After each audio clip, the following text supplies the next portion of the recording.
Well, Jide Ogunso, the channel's television's data analyst, joins me on the news at 10 now to further look at the situation and the outcome of the results in Ondo State.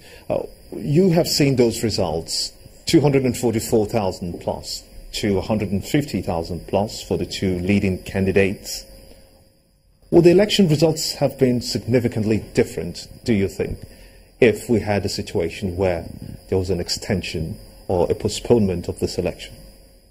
I would like to look at it from a slightly different angle. Perhaps, yes, the election results might have been different, but the question is, how significantly different will it have been? And I think this really explains all what we're going through. This is clearly a lot of political... Off the chessboard. Yeah, so what we've seen with this Ondo elections can be described by what happens when two grandmasters play chess.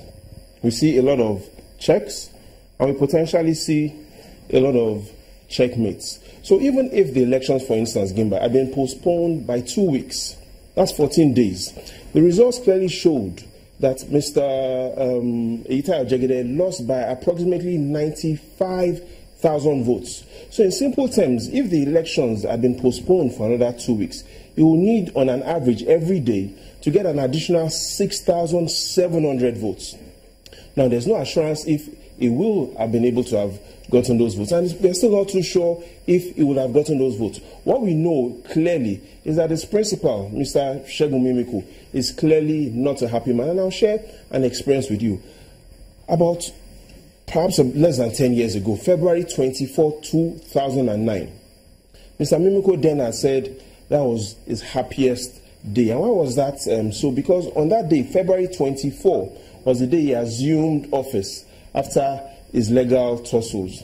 Now today, there's a man whose name comes up every time we look at why the elections results were what it is, and that is Mr. Jimoh Ibrahim. It so happens that even though Mr. Mimiko says February 24 in 2009 was his happiest day, 5 decades ago, Mr. Jimoh Ibrahim was born on that same day, February 24. So clearly, you want to ask, is it a coincidence that Mr. Mimiko today, for instance, will say, yes, February 24 is a day he would never forget, because that was the same day he assumed office, and that was the same day Mr. Jimoh Ibrahim was born. But will the elections have been significantly different? Yes, we know that a lot of political permutations are happening, not just within the PDP, but also within the APC. But were you surprised about the results, though?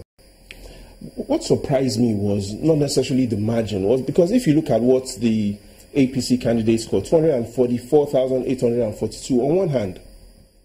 But on the other hand, if you look at the cumulative votes of all the other parties, 306,430.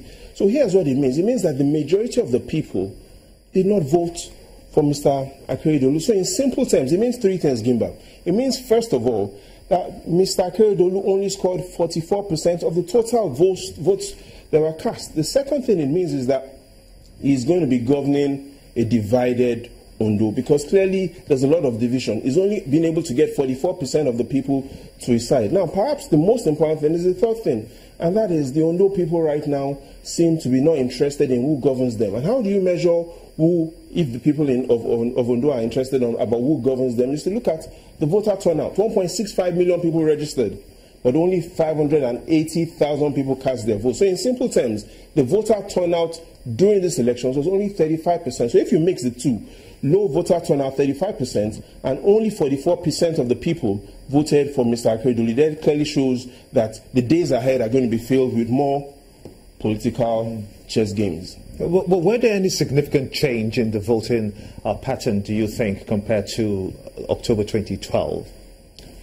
So there are three things that we need to look at. In 2012, Mr. Shola, who was contesting as the PDP candidate, won in 2 local governments, Ilaje and Okitipupa. This time around, he won in only those 2 local governments as well. So we see consistency about what happened 4 years ago and what happened now. But then, in 2012, Mr. Mimiko lost only 5 local governments. This time around, he lost 14 local governments.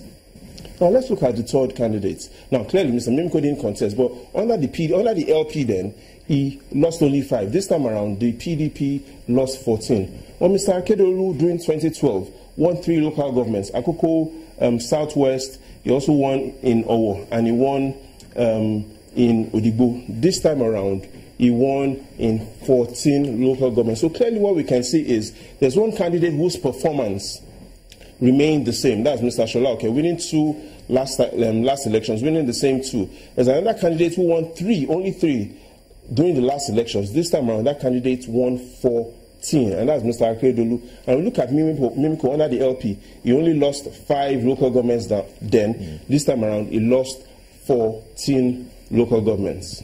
Interesting. Now, what do you think the implication of this victory will be on the political landscape in Ondo State today? I like that question. That's the most important question. So let's look at how the map plays out based on this victory. So right now in the Northwest, we have 7 states. Now all those 7 states are governed by APC. In the North Central, we have 6 states. All those 6 states as well governed by the APC. In the Northeast, we have 6 states. 4 out of those 6 governed by the APC. Now in the Southwest, 5 out of 6 will be APC. In simple terms, what it means is we've got 24 APC states, 11 PDP states, and 1 ABGA state. Now, but the way to look at it is to look at the area in which all these AP states govern, and that's 734,000 square kilometers Gimba out of 909,000. Here's what it means. APC now controls 81% of Nigeria. Beautiful. Many thanks indeed, Jide Ogunso, Channels Television's data analyst, for talking to us on the news at 10.